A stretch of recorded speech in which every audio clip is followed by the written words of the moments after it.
Now, that's hard with fMRI because we don't have access to the individual neurons.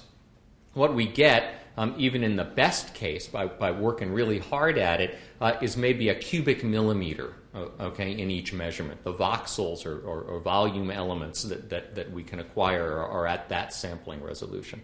Typically, it's more like 2 by 2 by 2 millimeters or 3 by 3 by 3 millimeters. If we work really hard, we can get it down to a single cubic millimeter. And within a cubic millimeter of brain, there's like 100,000 neurons. Okay?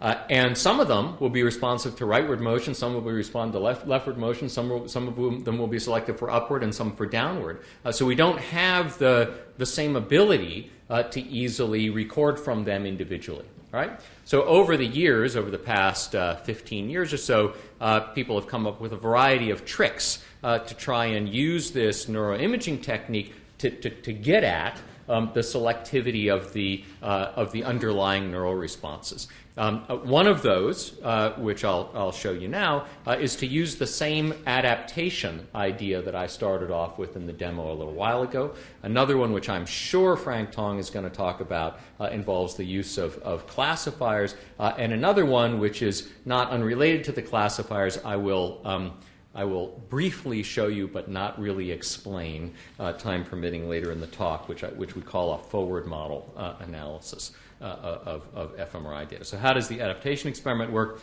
Really simple.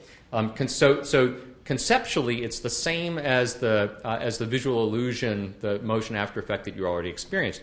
The logic of the interpretation of that visual motion after effect goes like this. Okay, so you adapted to motion in a particular direction at a particular location in the visual field. Let's say rightward motion. The rightward motion selective neurons respond a lot. They adapt. After a while, they become less responsive. Okay, we can talk about that as like turning down the gain or turning down the volume on their responses.